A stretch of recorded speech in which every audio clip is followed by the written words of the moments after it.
They told me Still Lake had swallowed two souls 20 years ago. They were wrong. It wasn't swallowing. It was holding.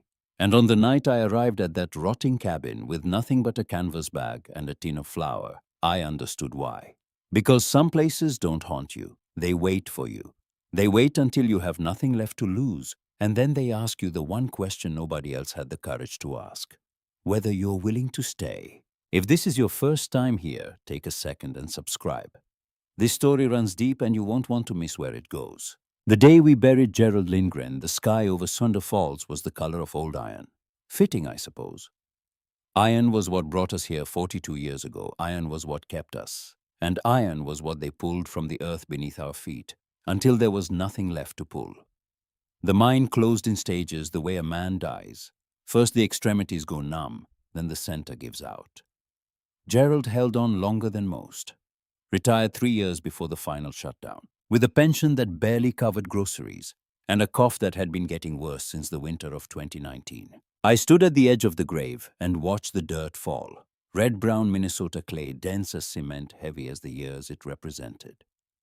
The pastor read from Ecclesiastes: "A time to be born and a time to die. A time to plant and a time to uproot." His voice was kind, practiced the voice of a man who had buried half this town and would bury the rest before he was through. I listened without hearing. My hands were folded in front of me, and I noticed, the way you notice useless things in moments of great pain, that my knuckles had gone white. There were 11 people at the funeral. I counted. 11, including the pastor and the 2 men from the funeral home who leaned on their shovels by the maple tree waiting for us to leave so they could finish the job. Gerald would have laughed at that. He was a man who appreciated efficiency, who believed in doing what needed doing without ceremony or complaint. 42 years underground taught him that. You drill, you haul, you shore up the walls, and you don't stop until the whistle blows. He applied the same principle to everything: marriage, illness, death. Just keep working until it's done. I didn't cry. Not because the grief wasn't there. It was enormous, a physical thing that sat on my chest like a stone slab. But crying requires a kind of energy I no longer possessed. At 68 years old, after 3 years of watching the man I loved cough himself hollow, after feeding him soups he couldn't keep down, after learning to read the monitors at the hospital the way I once read lesson plans for my 4th grade class, I was emptied. Wrung out like a rag someone forgot to throw away. We walked back to the car in silence. The November wind cut through my coat, finding every seam, every gap. The trees along the cemetery road were bare, their branches scratching the gray sky like cracks in old plaster. I remember thinking that the world looked exactly the way I felt: stripped, exposed, waiting for a winter that had already begun. The house smelled like Gerald when I got home. His wool jacket on the hook by the door, his boots on the mat still crusted with mud from the last time he'd been well enough to walk to the mailbox. His reading glasses on the kitchen table folded neatly beside a crossword puzzle he'd never finish. 7 across was blank. I picked up the pencil and read the clue: a safe place to return to. 5 letters. I set the pencil down. 7 days. That was how long the silence lasted before it was broken by a knock that changed everything. The man at the door wore a company jacket with the Misabi Iron logo on the breast pocket. He was young, maybe 30, with the uncomfortable expression of someone delivering news he wished belonged to someone else. He held a clipboard the way you hold a shield. "Mrs. Lindgren, I'm sorry to bother you during this difficult time, but I've been asked to inform you that this property is owned by Misabi Iron Holdings and was provided to your husband as part of his employment contract. With Mr. Lindgren's passing, the occupancy agreement is terminated. You have 10 days to vacate." I stared at him. The words entered my ears and rearranged themselves into something that couldn't be true. 10 days. 42 years of living in this house, Gerald replacing the porch boards every spring, me planting marigolds along the walkway. Both of us painting the bedroom that shade of pale blue, because it reminded me of the lake where we'd honeymooned, and none of it was ours. Not a single nail, not a single memory embedded in the walls. We had been guests the entire time, and now the host wanted us gone. "I understand," I said, "because what else do you say to a man holding a clipboard?" He shifted on his feet, opened his mouth as if to add something human, then closed it and walked back to his car. I shut the door and stood in the hallway, my hand flat against the wood, feeling the cold from outside seep through. 10 days. I said it aloud to the empty house, and Gerald's jacket swayed on its hook, stirred by the draft from the closing door, as if he were shaking his head. What followed was the kind of humiliation that doesn't announce itself. It arrives in small doses, a phone call here, a visit there, each one chipping away at something you didn't know could break. Dignity, I think. Or maybe hope. They feel the same when they're leaving. My sister Ruth lived in a duplex in Duluth with her second husband, a man named Vernon, who sold used appliances and looked at the world as if it owed him money. I called her the morning after the eviction notice.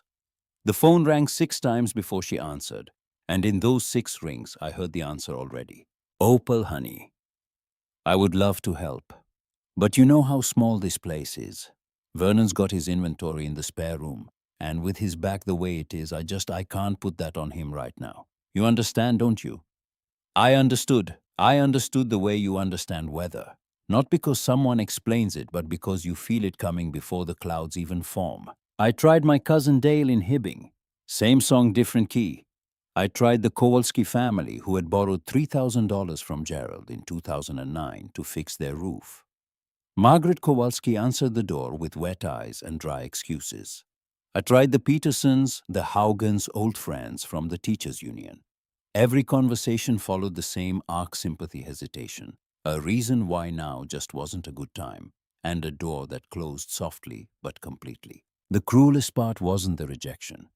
It was the choreography of it. Everyone had rehearsed. Everyone had their lines ready. As if they'd been expecting me to come and had already decided separately but unanimously that Opal Lindgren was a burden too heavy for any one household to bear. Between these refusals on a Tuesday morning, so cold the frost hadn't melted from the inside of my kitchen window, I received a call from the Pine Ridge Care Facility in Virginia, Minnesota. My mother, Edith, 89 years old, had died in her sleep the night before. The nurse said she went peacefully. I wanted to ask what that meant, peacefully, because I had been watching people die for 3 years and none of it looked peaceful to me. But I didn't ask. I drove to the facility, signed papers, and stood in her room looking at the empty bed with its white sheets pulled tight as a drum. She had been here for 2 years. Dementia took her mind before her body was ready to follow. The last time I visited, she had called me by her sister's name and asked when the war would be over. I had held her hand and told her soon, because what else do you tell someone who is lost in a decade that no longer exists? Now she was gone, and I hadn't been there. Hadn't been holding her hand. Hadn't been anything except 20 miles away in a house that wasn't mine, worrying about my own survival while hers ended alone in the dark without witness. I drove back to Sunda Falls on roads glazed with black ice. The heater in the truck. Gerald's truck, another thing that would soon belong to someone else, blew warm air that smelled like motor oil and dust. I did not cry. I was beyond crying.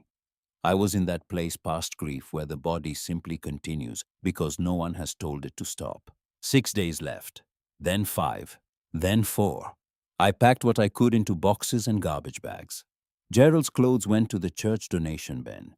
His tools I left in the garage because tools belong to hands that know how to use them, and mine were teachers' hands chalk dusted and correction ink stained, and they had never learned the language of wrenches and drill bits. I kept his reading glasses. I don't know why. Maybe because they were the last thing he'd touched. Maybe because 7 across was still blank. On the 3rd day before I had to leave, I walked into town. Sunda Falls is not a town in any meaningful sense. It is a gas station, a post office, a Lutheran church with a leaning steeple, and a general store that sells everything from canned beans to motor oil. The mine had been its heartbeat, and without it the town moved with the sluggish rhythm of something learning to live without a pulse. The post office was housed in a clapboard building that had once been the assay office for the mine. Behind the counter sat Nettie Brask, 82 years old, with silver hair pinned in a bun, and eyes that had watched this town build itself up and tear itself down twice over. She was the kind of woman who knew everyone's business, not because she pried, but because people told her things. The post office was a confessional without the privacy. She looked up when I walked in, and something in her expression shifted. Not pity exactly, recognition, the look of someone seeing a reflection of a fear she carried herself. Opal, sit down, I'll make coffee. I sat. The coffee was terrible, burnt bitter, but the warmth of the mug in my hands was the closest thing to comfort I'd felt in weeks. I told her everything. The eviction, the refusals, my mother, the way the world had methodically removed every surface I might have leaned on until there was nothing left but the ground itself. Nettie listened. The way only old women listen, with her whole body leaning forward.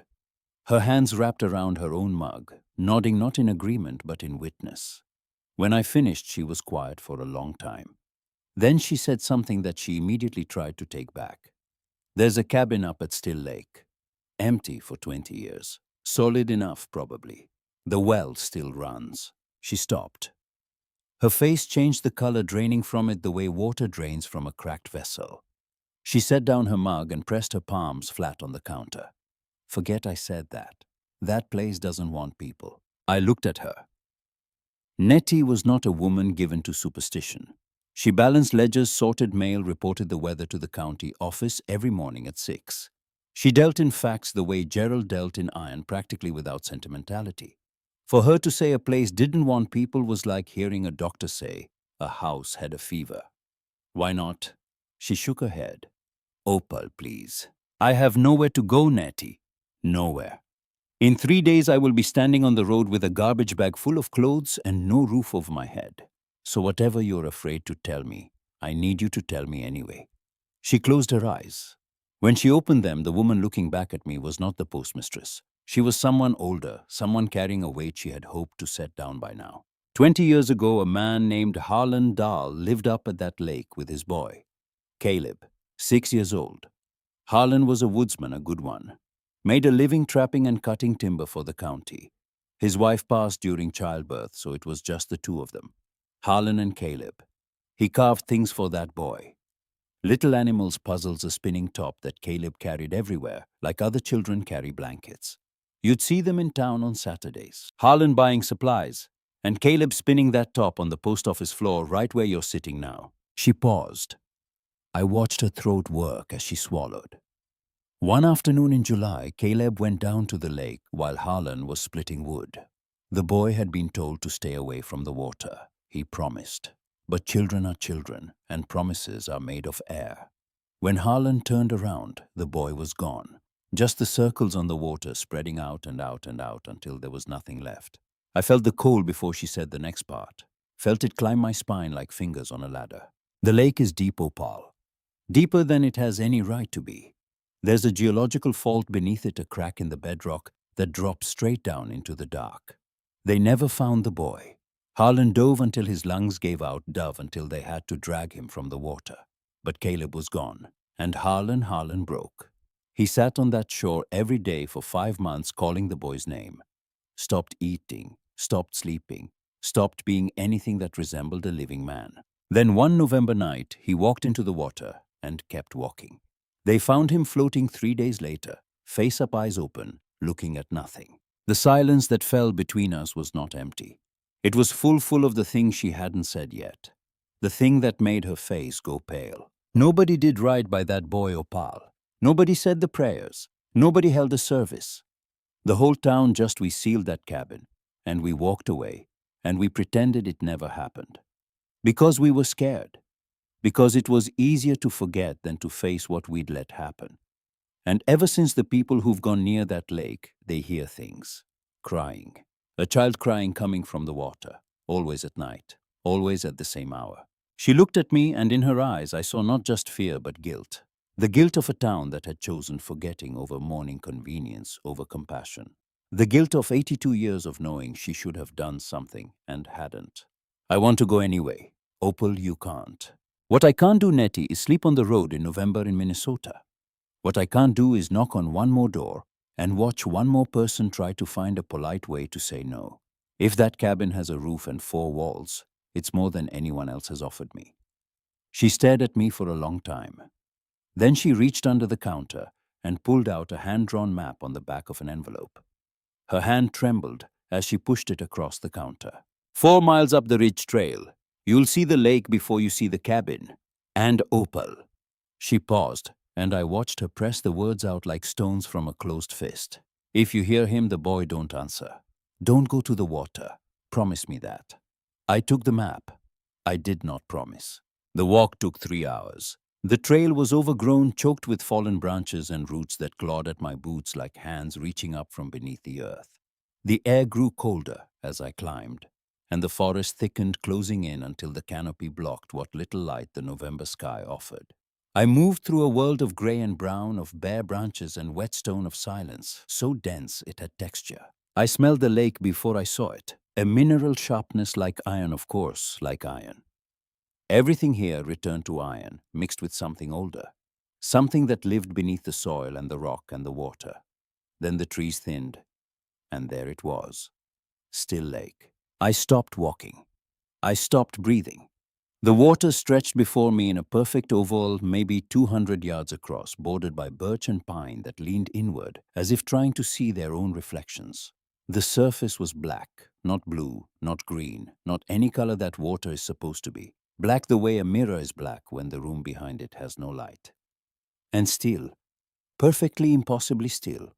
No ripple, no current, no disturbance of any kind. The wind that had been pushing at my back the entire climb died the moment I stepped past the tree line. The air hung motionless heavy, as if the place itself were holding its breath. The cabin sat 20 yards from the shore. Small, built of pine logs chinked with mud that had crumbled in places, leaving gaps wide enough to slide a hand through. The roof was split cedar shake, half of it intact, the other half collapsed inward. The door hung on a single hinge, swaying in a breeze that didn't exist. I set down my bag, looked at the cabin, looked at the lake, looked at the sky where the first pale suggestion of the moon was rising behind a veil of cloud. So, this is where I die, I said to no one. Then I pushed the door open and went inside. The interior smelled of damp wood and decades of neglect. The floor was packed earth covered in a layer of dead leaves that crackled underfoot. A cast-iron stove sat in the corner, its pipe disappearing through a hole in the wall. A table one leg shorter than the others. A wooden cot frame with no mattress. A shelf nailed to the wall holding nothing but dust and the ghost of a spider's web. I worked until the light failed. Swept the leaves with a branch broken from outside. Stuffed rags into the worst gaps in the walls. Found dry kindling beneath the collapsed section of roof where the overhang had kept it sheltered, and built a fire in the stove. The iron ticked and groaned as it heated, a sound so familiar. Gerald's stove at home had made the same sound that for one disoriented moment I thought I was somewhere else, some other life. Then the fire caught, and the light pushed back the shadows, and I saw on the shelf I had thought was empty, a mark carved into the wood, small, deliberate. The initial CD cut with a child's unsteady hand. Below the letters, a crude drawing a circle with a point on top like a spinning top. The carving was old. The edges had softened with years of dust and moisture. But someone had pressed hard when they made it. Someone had wanted it to last. I touched the grooves with my fingertip, felt the roughness of the wood, the intention behind the marks. And something shifted in my chest. Not fear, not sadness, but a recognition I couldn't name. As if the cabin was saying, "You're not the first person who came here with nothing. You're not the first person who needed these walls." I boiled water in a dented pot I found behind the stove. No coffee, no tea. Just hot water in a tin cup held in both hands for the warmth.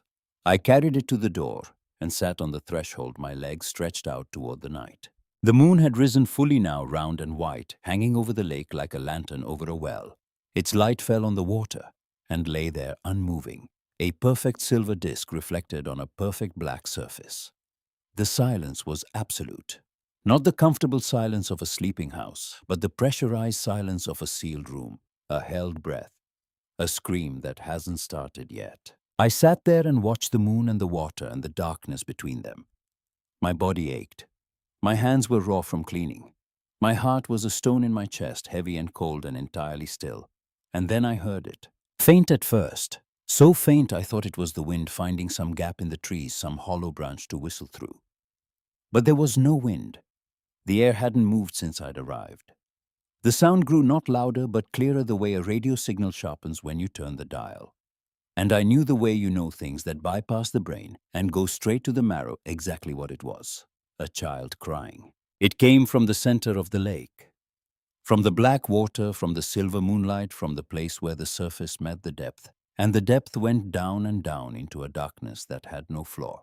A thin, broken sound, The sound of someone who has been calling for help so long that the calling itself has become the only thing left. Not loud, not desperate, worse than desperate, resigned.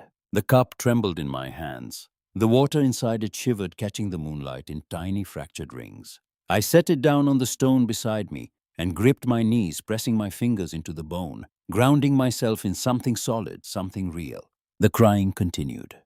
It rose and fell in a rhythm that was almost like breathing, almost like a lullaby sung backward, a song of loss instead of comfort. It drifted across the water and reached me and wrapped around me like cold air, like memory, like the echo of every door that had closed in my face over the past 2 weeks. And I understood something then, sitting on that broken threshold with the fire dying behind me and the black water stretching out ahead. I understood it not with my mind, but with the part of me that had buried a husband, lost a mother, been turned away by everyone I'd ever loved. The part of me that knew what it meant to call out and receive only silence in return. That sound, that small and terrible sound, was not a haunting. It was a vigil. Someone out there in the cold and the dark and the deep was doing exactly what I had been doing for weeks. Waiting for someone to stay. I did not go inside. I did not cover my ears. I sat on that threshold, and I listened, because listening was the one thing I had left to give, and because somewhere in the black center of Still Lake, a child was crying. And I knew with the kind of certainty that comes only when everything else has been stripped away, that he had been crying for 20 years, and that not once in all that time had anyone sat still long enough to hear him through. The fire crackled behind me. The moon moved across the sky. The crying continued, thin as thread, fragile as ice, endless as grief. And I stayed. Not because I was brave, not because I wasn't afraid, but because I had learned in the hardest possible way that sometimes the only difference between being lost and being found is whether someone is willing to remain in the room. I pulled my coat tighter and leaned my head against the doorframe and watched the moon trace its slow arc over the water.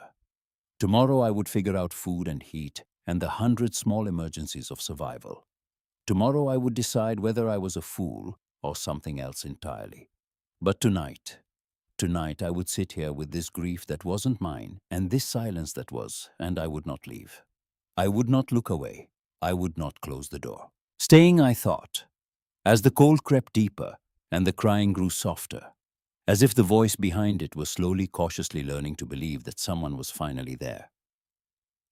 Staying is its own kind of brave. I slept in fragments that first week, not because the cold kept me awake, though it did, and not because the cot was nothing more than wooden slats laid over a frame with no give, though that was true too. I slept in fragments because every night between midnight and 1, the crying started, and every night I sat up and listened, and every night I told myself I would not go to the water, and every night I went anyway, not into it, just to the edge, just close enough to let whatever was out there know that someone was hearing it. By the 4th morning, my body had begun to learn the cabin's rhythms. The stove needed feeding every 3 hours, or the cold would reclaim the room within 20 minutes. The door, even after I'd hammered the hinge straighter with a rock, still swung open if the wind shifted from the north. The well behind the cabin produced water so cold it made my teeth ache. But it was clean, tasting of limestone and depth. I drank it in slow sips, rationing it against the effort of hauling the bucket up hand over hand, with arms that shook more each day. Food was the first crisis. I had brought a tin of flour and half a bag of dried beans, and by the 5th day both were gone.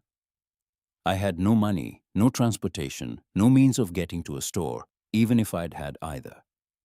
The nearest road was 4 miles downhill through terrain that took 3 hours to climb and 2 to descend, and the thought of making that trip daily was not discouraging so much as physically impossible.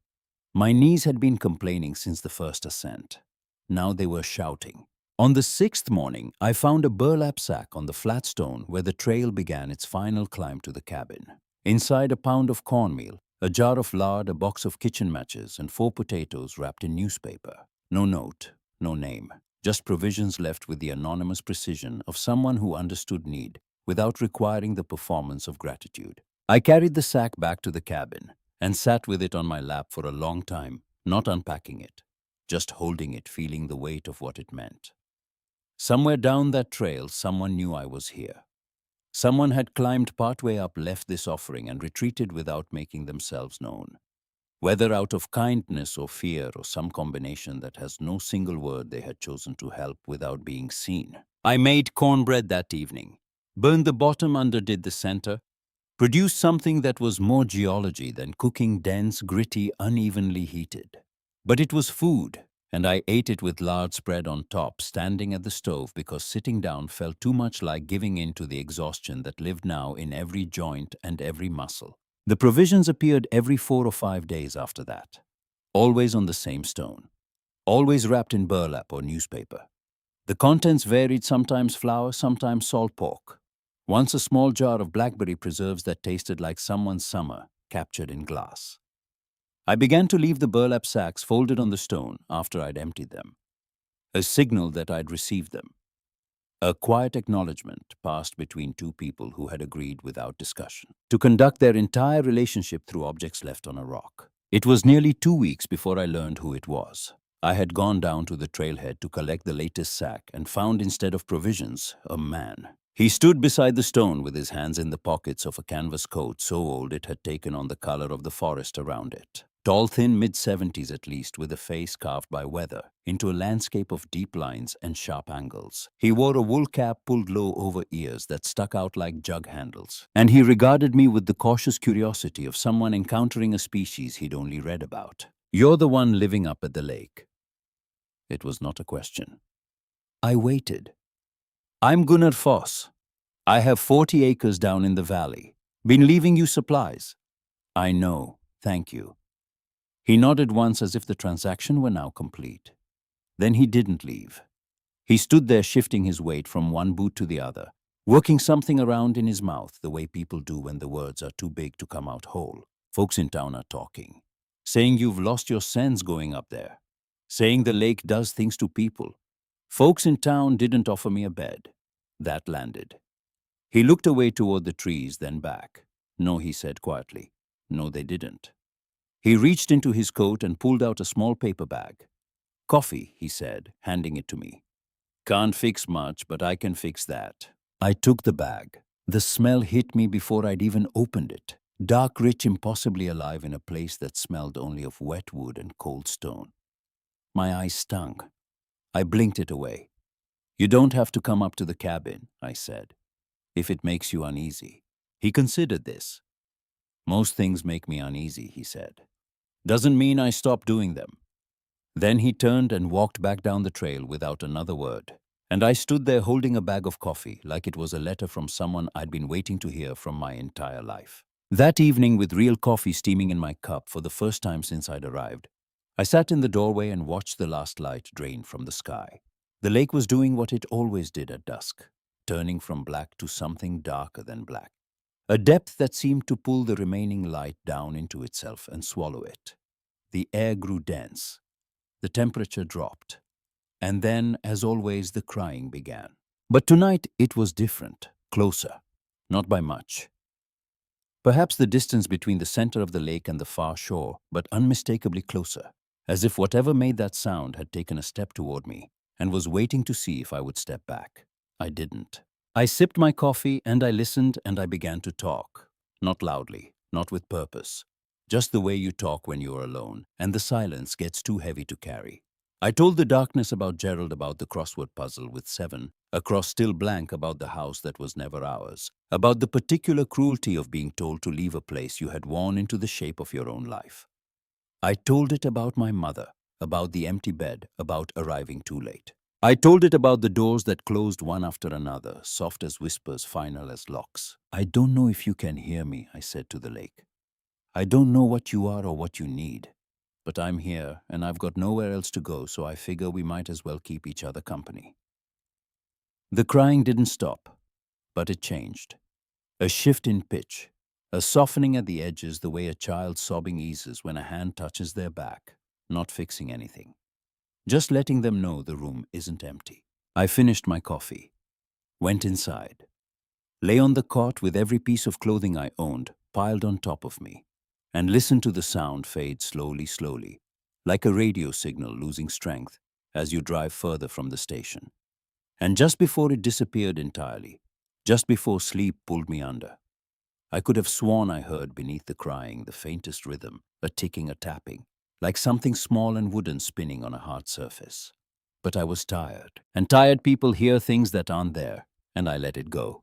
In the morning I found it. I had gone to the shore to fill my water bucket from the well, and there it was sitting on the flat rock at the water's edge, as if someone had placed it there during the night. A spinning top small enough to fit in a child's palm, carved from a single piece of birch. The wood was dark with age and water damage, the grain swollen, the surface rough.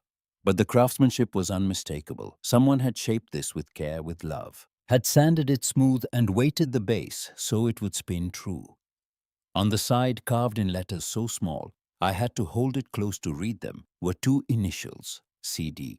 I turned it over in my hands. It was cold. Not the cold of an object left outside overnight, but a deeper cold, the cold of something that had been submerged for years in water that never saw sunlight. And it was heavy, heavier than wood should be, as if it carried the weight of the place it had come from. The depth, the darkness, the 20 years of silence. I brought it inside, set it on the table. It sat there, motionless, ordinary, a child's toy separated from its owner by 2 decades, and a depth that had no bottom. But all day as I worked patching the roof with cedar bark, reinforcing the stovepipe, hauling water, I felt it watching me. Not the top itself, but what it represented. The boy who had carried it everywhere. The father who had carved it. The story that Nettie had told me, each word heavy as the clay in the Sunder Falls cemetery. That night, the 3rd week I sat on my stone, I had started thinking of it that way. My stone, the flat granite slab at the water's edge where I took my evening post, and I waited. The moon was half full, casting enough light to see the first 10 feet of water before the darkness swallowed everything. The crying came earlier than usual, and closer, much closer. I scanned the shoreline slowly, not turning my head too fast, not making any sudden movements. The air was tight. Every nerve in my body was pulled to its thinnest point. And then I saw it. On the far side of the inlet, where a cluster of white birch grew so close to the water, their roots formed a lattice over the bank. There was a shape, small, pale, trembling like heat haze over summer asphalt, except there was no heat. Only the November cold pressing down on everything. The shape was the size of a child. It stood among the roots with the hesitant posture of someone who has come to the edge of something and is not sure whether to cross. My heart hit the inside of my chest so hard I felt it in my throat. My hands gripped my knees. My breath stopped and then started again in shallow pools that fogged the air in front of me. The shape didn't move. It flickered at the edges like a candle seen through frosted glass, never quite solid, never quite gone. And the crying was coming from it. From him. From the small translucent figure of a boy standing in the roots of a birch tree on the shore of a lake that had held him for 20 years. I opened my mouth. The first word came out as a rasp, so I swallowed and tried again. I see you. The shape shuddered. A ripple passed through it from head to foot, the way wind passes through curtain fabric. I see you, and I'm not going anywhere. The crying softened. Not stopped, softened the way a river softens when it widens, spreading its grief across a larger surface. The shape remained for another minute, maybe 2, flickering, wavering, caught between being and not being. Then it faded, not quickly, not like a light switching off, but gradually the way frost disappears from glass when you breathe on it. Layer by layer, until there was only the birch roots and the dark water, and the silence that rushed in to fill the space where he had been. I sat on my stone until the cold drove me inside. My hands were shaking so badly I could barely open the cabin door. I built the fire up high, wrapped myself in everything I had, and sat on the cot with my back against the wall, staring at the spinning top on the table. It hadn't moved, but the cold radiating from it was deeper now, a cold I could feel from across the room, a cold that had nothing to do with temperature and everything to do with loneliness. He came back the next night. And the next. Each time a little closer, a little more defined. By the 5th night, I could make out details: dark hair cut short and uneven, the kind of haircut a father gives with kitchen scissors. A plain shirt too big hanging off thin shoulders. Bare feet pale against the dark ground. And the face, when I finally saw it clearly, was the face of a child who had been afraid for so long that fear had become his resting state, the default expression of a soul that had forgotten what safety felt like. I talked to him every night, not about anything important, about the stove and its temperamental draft, about the cornbread that still came out wrong no matter what I did, about Gerald and the crossword puzzle about teaching fourth grade for 31 years, about the way chalk dust gets into everything, your clothes, your hair, the creases of your hands, until you carry a ghost of it even years after you've put the chalk down. I talked because silence was what he'd had for 20 years, and silence was what the town had given him. And silence was what had kept him pinned to this lake like a pressed flower between the pages of a book that no one ever opened. He never spoke. Not then. He stood at the edge of the light and listened, and his presence was so tentative, so fragile, that I treated each night the way you treat the early weeks of any trust, with patience, with consistency, with the absolute refusal to demand more than what was freely offered. Then on a night so cold the well water froze in the bucket before I could carry it inside, he spoke. I was mid-sentence telling him about the time Gerald tried to fix the kitchen faucet and flooded the entire ground floor, when a voice cut through the dark. Thin as wire, distant as a memory you're not sure belongs to you. Did you know my father? Everything in me went still. The words hung in the air between us, visible almost like breath in cold weather. No, I said carefully. I didn't know him, but I know about him. I know he loved you more than anything in this world. The shape Caleb, I could call him Caleb now, because he had spoken, and speaking made him real, shifted. The outline of his small shoulders rose and fell in a motion that mimicked breathing. He didn't come for me. 4 words. 4 words carrying 20 years of incomprehension, of a child's absolute inability to understand why the one person who was supposed to protect him, find him, bring him back, had failed to do so. He tried Caleb. He dove into the water. He searched until his body couldn't take any more. But the lake, I know about the lake. The voice was harder now. Older than a 6-year-old's voice should be. I've been at the bottom. I know how deep it goes. I called for him, and he couldn't hear me. I watched him looking, and he couldn't see me. Then his voice dropped, and what he said next changed everything. But he's still down there. He didn't leave. He came into the water after me a long time later, and now he's down there too. And he watches me. Every night from the deep part he watches, and he wants me to come back down. The cold that moved through me then was not weather. It was understanding. Harlan hadn't found peace when he walked into the lake. He had found his son's prison and made it his own.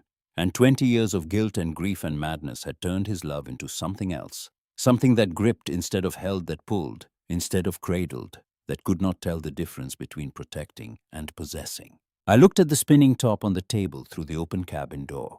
In the firelight, its shadow stretched long across the floor, trembling with the movement of the flames.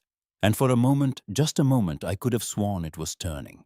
A slow grinding rotation. Then I blinked, and it was still. I went to town the next morning.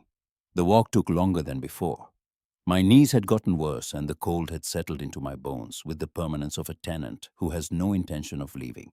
But I needed to see Nettie, needed to understand what I was dealing with, because what I'd heard the night before had shifted the ground beneath my feet, and I was no longer sure I was standing on solid earth. Nettie was behind the counter sorting mail. She took one look at my face and locked the front door. You heard more than crying. I told her everything. The shape among the birch roots, the voice, the spinning top appearing on the shore, and what Caleb had said about his father still being in the lake, watching, waiting, wanting him to come back down. Nettie's hands trembled as she lowered herself into the chair behind the counter. We never did ride by that child Opal. Not one prayer, not one service.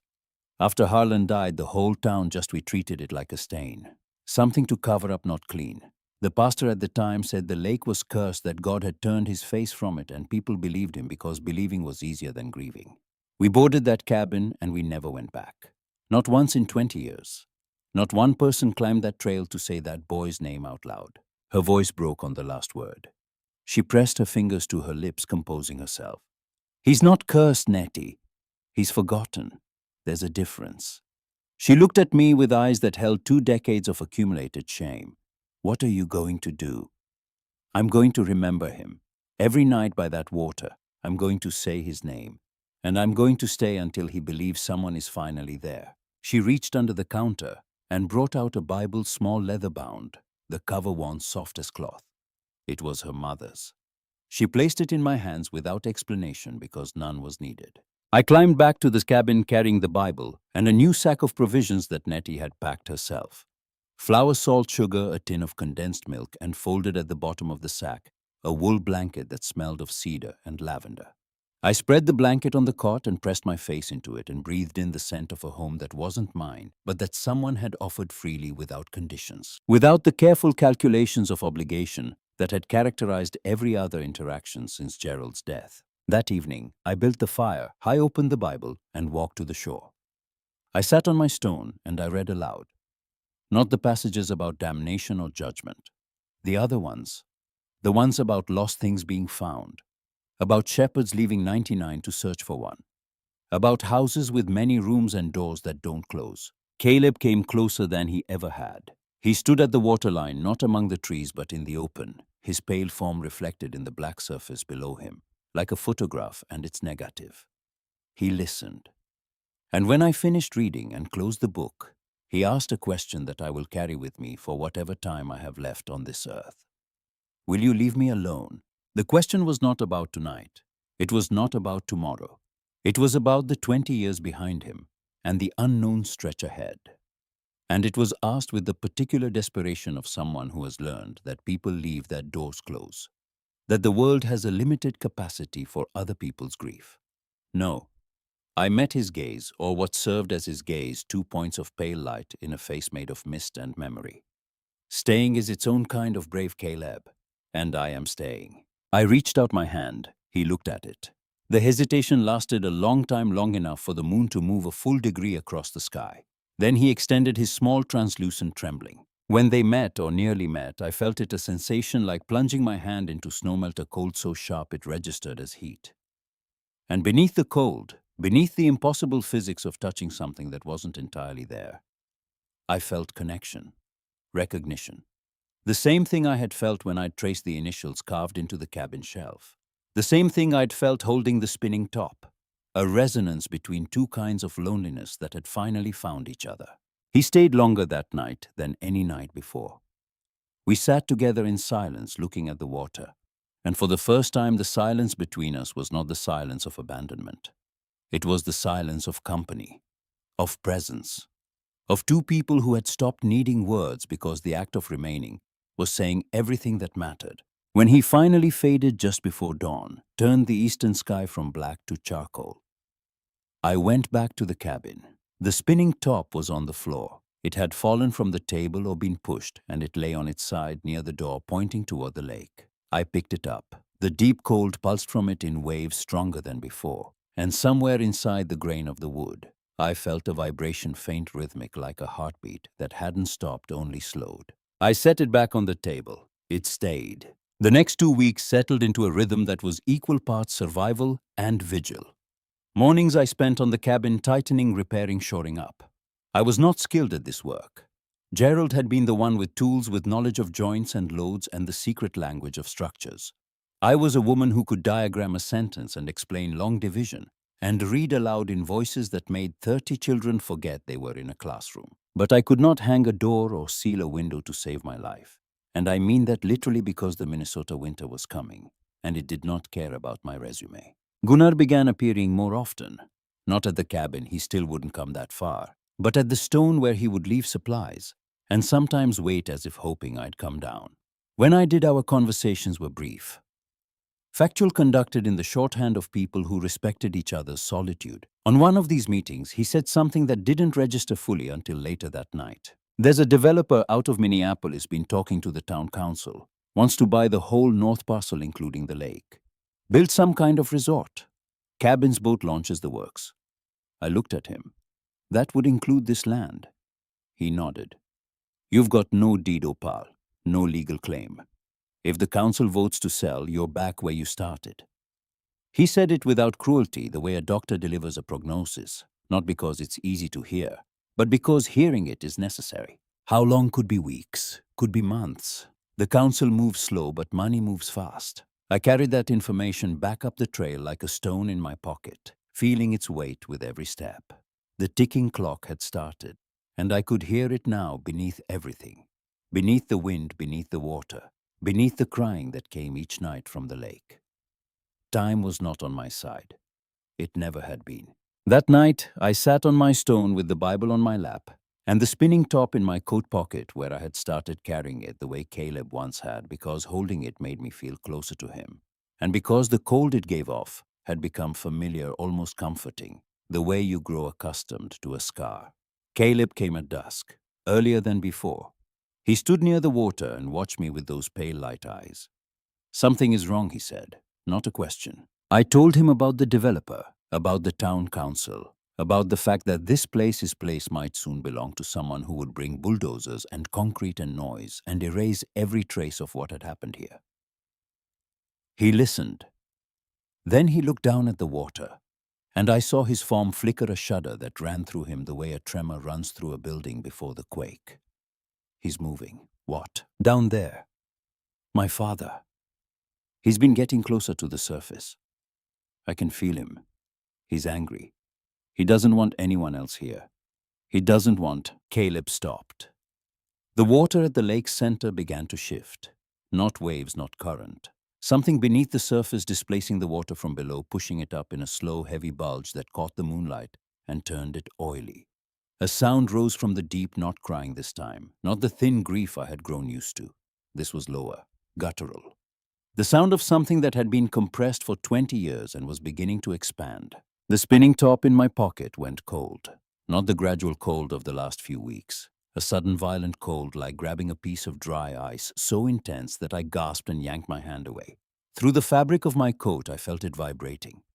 Not the faint heartbeat tremor I'd felt before, but a hard, fast rotation, as if the top was spinning inside my pocket with a force that had nothing to do with physics and everything to do with fury. Caleb stepped back from the water.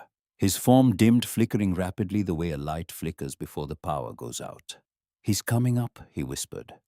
And in his voice I heard not the loneliness I had learned to sit with, not the grief I had learned to witness, but something I had not heard before. Something that turned my blood to iron and my breath to frost. Terror. The bulge in the center of the lake held for 3 seconds.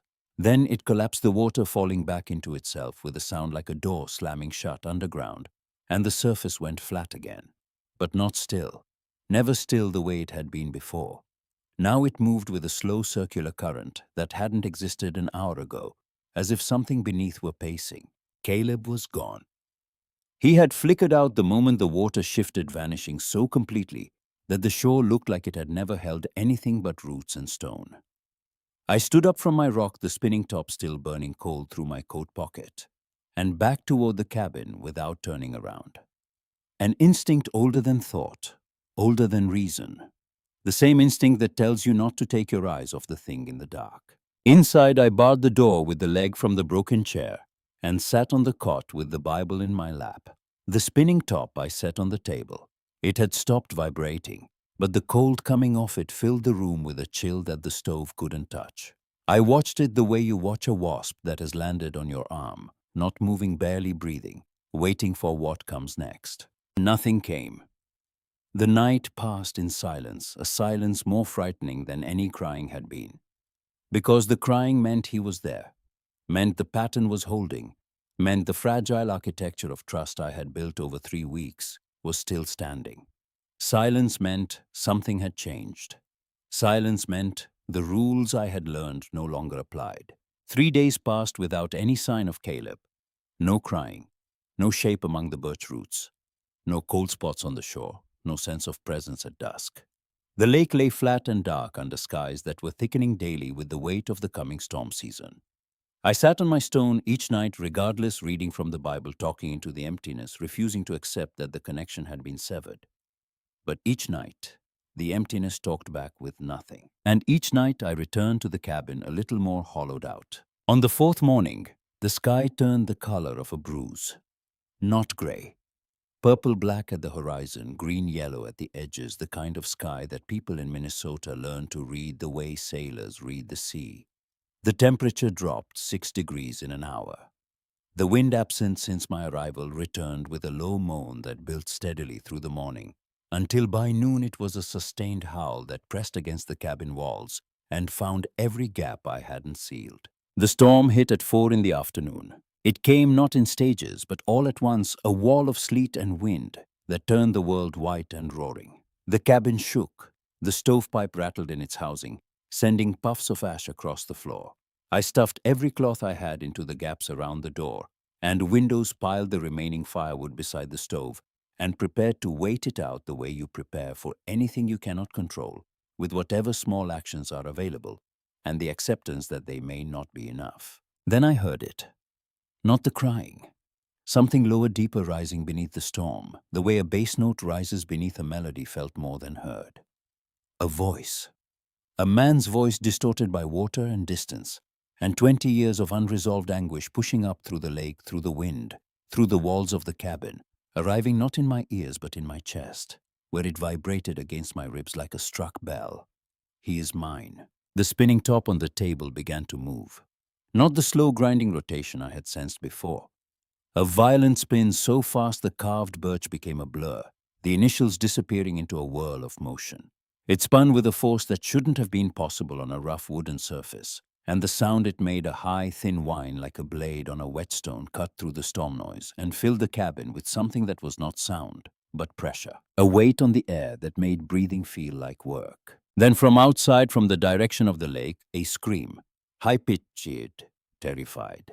A child's scream, and I knew it the way I knew my own heartbeat, the way I knew the shape of my own grief. Caleb.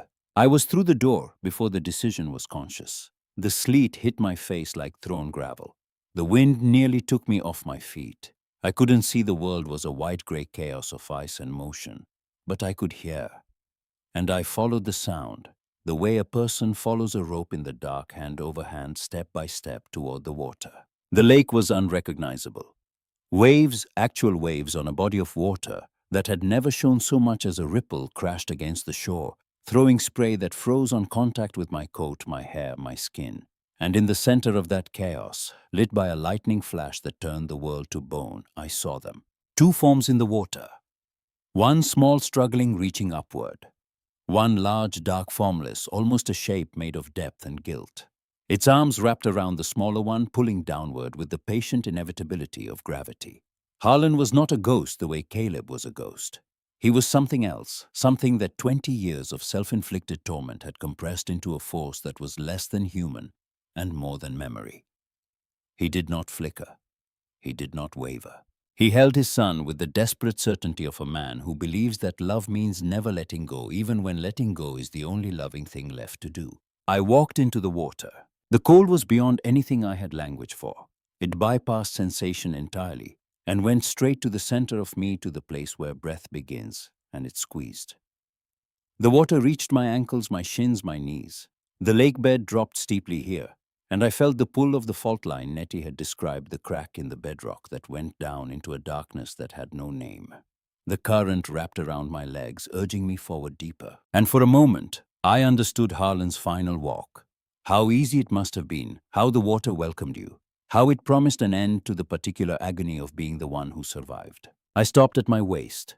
The waves broke against my chest. The cold had turned my legs to columns of ice that I could no longer feel, and I knew with the clarity that comes when the body stops mattering that I would not survive going deeper. But I didn't need to go deeper. I needed to be heard. Harlan.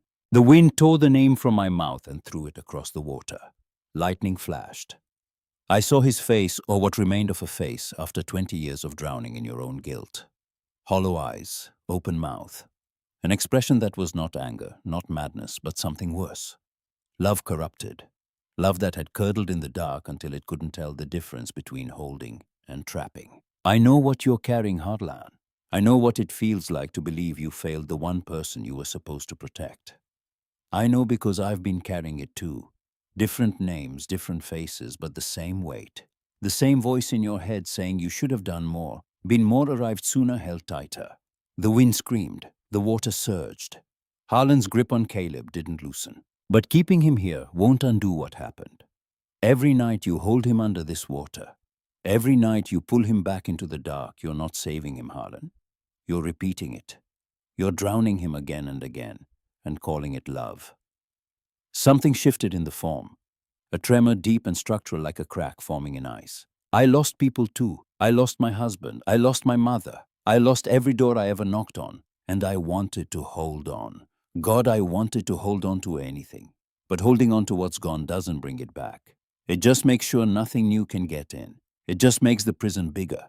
Caleb struggled in his father's arms, his small form flickering wildly, dimming and brightening like a signal fire in a gale. His eyes found mine across the churning water, and in them I saw the question he had asked me on the shore a lifetime ago. Will you leave me alone? The only thing left you can do for your boy, I said, and my voice broke on the word. Boy cracked open like the shell it was letting everything inside spill out into the storm. The only fatherly thing left is to let him go. Not because you don't love him, because you do.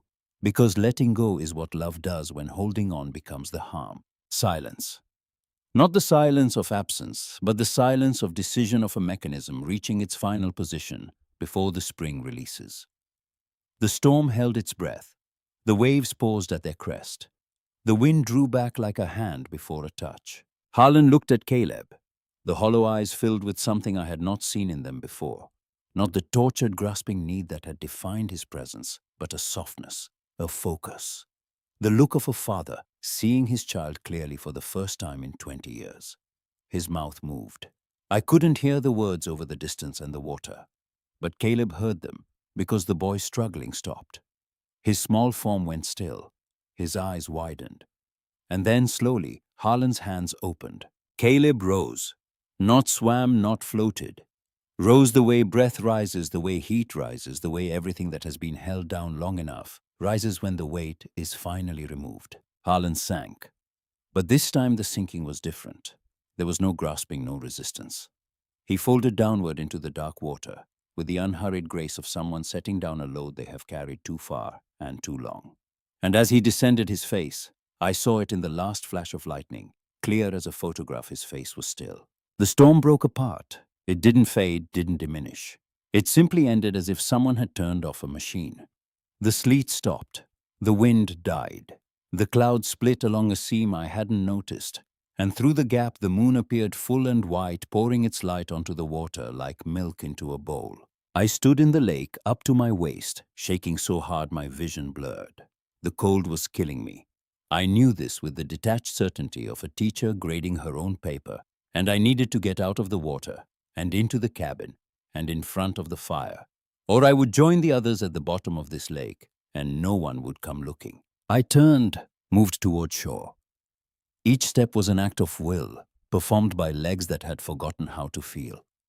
I fell twice, went under, once came up choking, crawled the last 3 feet on hands and knees over stones that cut my palms. Made it to the cabin, made it to the stove where the fire had burned low but not out. Fed it the last of the wood. Wrapped myself in Nettie's cedar and lavender blanket, and pressed my body against the warm iron, and shook until the shaking became shivers, and the shivers became trembling, and the trembling became the ordinary exhausted stillness of a woman who has done something she cannot explain and survived it. The spinning top lay on the floor where it had flung itself during its violent rotation. I picked it up. It was warm. For the first time since I had found it on the shore, the wood was warm to the touch, and the vibration was gone. It lay in my palm, inert, peaceful, an object and nothing more. A father's gift to his son, finally at rest. I closed my eyes. When I opened them, the cabin was full of light. Not firelight, not moonlight. Sunlight, clear, strong, November Minnesota sunlight, the kind that arrives low on the horizon and stays for only a few hours but fills those hours with a gold so pure it looks like something you could hold in your hands. I was still wrapped in the blanket, still pressed against the stove which had gone cold. Every muscle in my body registered its complaint simultaneously. I was 68 years old, and I had stood in a frozen lake during a November storm. And I felt exactly as you'd expect a 68-year-old woman to feel after doing something that reckless. I got up. It took a while. I opened the cabin door. The lake was transformed. The water that had been opaque, lightless, a surface that swallowed illumination. The way it had swallowed everything else was now clear. Not transparent. It still held its depth, its mystery, the sense of a bottom that went further down than geography could account for. But the darkness was gone. The morning light entered the water, and the water held it. turned it into something luminous, something alive. I could see the pebbled bottom near the shore. I could see the way the light changed as the depth increased, shifting from gold to green, to a blue so deep it was almost purple. The air smelled different, clean, cold still, but clean the way air smells after a fever breaks, like the beginning of something, instead of the middle of something else. I walked to the shore. My legs buckled twice, but I made it. I stood at the waterline and looked across the lake and saw him. Caleb was on the far shore, not among the trees, not flickering, not trembling. He stood in the open, and the sunlight did not pass through him. It touched him, landed on him, gave him edges and warmth and substance. He was more real than I had ever seen him. A boy, a small boy with dark hair and bare feet, and a face that held for the first time since I had known him no fear. He stepped onto the water. His feet touched the surface and the surface held. Small rings spread outward from each step, concentric perfect, catching the light in circles that expanded and overlapped and turned the lake into a field of quiet radiance. He walked toward me across the water, the way a child walks across a room, towards someone he trusts without hurry, without doubt. He stopped at the edge, close enough that I could see his eyes clearly, dark, wide, calm. Close enough that if he were flesh and bone, I could have reached out and brushed the hair from his forehead, the way I had brushed hair from the foreheads of 1,000 children. Over 31 years of teaching that small instinctive gesture that says, I see you. You matter. You are not alone. I'm going now. I know. There's a place. I can feel it. He's there, my father. But it's different now. No dark, no deep. Just quiet. Good. That's good, Caleb. He tilted his head and a smile appeared on his face. Not the tentative, uncertain thing I had seen before. A real smile, wide and unguarded. The smile of a child who has remembered after a very long time what it feels like to not be afraid. You told me once that staying is its own kind of brave. I did. I think leaving can be brave too, when it's time. When you've been held long enough to know you can stand on your own. My throat closed. I nodded because speaking was no longer available to me. He reached out his hand. I reached out mine. And this time, when they met, I felt warmth, not the snowmelt shock of our first contact, not the deep cold of the spinning top, but warmth genuine and unmistakable. The warmth of a small hand in a larger one. The warmth of connection that has done its work and is ready to release. Thank you, he said, for staying. He let go. He turned. He walked back across the water, each step lighter than the last. And as he moved, the light around him intensified, gold deepening to white, brightening to something beyond color. Something that I could feel on my face, like summer through a window. His outline softened, dissolved, became the light itself. And then, in a single moment that was neither sudden nor slow, but simply complete, he was gone. The lake rippled once where he had last stepped. Then it settled. And what it settled into was not the dead stillness of before, but the living stillness of a place that has finished its grieving and is ready finally to be just a lake again. I reached into my coat pocket. The spinning top lay in my palm room temperature, the wood grain soft under my thumb. I turned it over. The initial CD was still there, still legible after everything. I closed my fingers around it and held it against my chest. And I stood at the edge of the water as the November sun climbed its short arc and painted the pines in amber. Spring came the way it always comes to the Iron Range, reluctantly. In fits and starts, arguing with winter over every degree. The ice on the lake broke in late March with a sound like a long exhale, and beneath it the water emerged blue-green and startlingly clear. Gunnar brought the news in April. The developer had withdrawn. Somewhere in the county records, the north parcel had been registered under a name. My name with a deed dated decades earlier, as if it had always been there and simply needed finding. I didn't ask how. Gunnar didn't offer. Some gifts are best left without explanation. He came up to the cabin every Tuesday after that. Brought coffee flour, once a set of curtains his late wife had sewn that he said were just taking up space. We sat on the porch I'd built from salvaged lumber, crooked, uneven, but mine, and drank coffee and watched the light move across the water. He never asked about what had happened during the storm. I never told him. Some things belong to the lake and to the night, and to the two people, one living and one not, who sat together on a stone and learned that presence is the oldest form of prayer. The spinning top sits on the porch railing now. I placed it there in April, and it hasn't moved since. It stands upright, perfectly balanced on its point, the way it must have stood when Caleb spun it on the post office floor, while his father bought supplies, and the world was still a place where a boy and his father could walk home together through the trees. It doesn't spin anymore. It doesn't need to. It has found its stillness the way the lake has found its clarity, the way I have found in this cabin on this shore at the end of a life that took everything, and then in the strangest possible way gave it back a reason to remain. Some evenings when the light is right, when the sun drops behind the ridge and the lake turns to molten copper, I see something rise from the water. 2 points of light, one small, one large, ascending together in a slow spiral like embers from a fire that has finally burned clean. They climb until they are indistinguishable from the first stars appearing in the darkening sky, and then they are gone. And the night comes, and the water holds the reflection of every star that has ever existed. And I sit with my coffee and my blanket and my spinning top that will never spin again. And I know the way you know the things that matter most, not with your mind, but with the worn and weathered muscle that keeps you breathing. That no one is alone at the bottom of anything anymore. I'd love to hear your thoughts. Has there ever been a time when simply staying, simply not leaving, turned out to be the bravest thing you could have done? Tell me in the comments. And if this story meant something to you tonight, share it with someone who might need to hear it. Good night. Sleep well. You are not forgotten.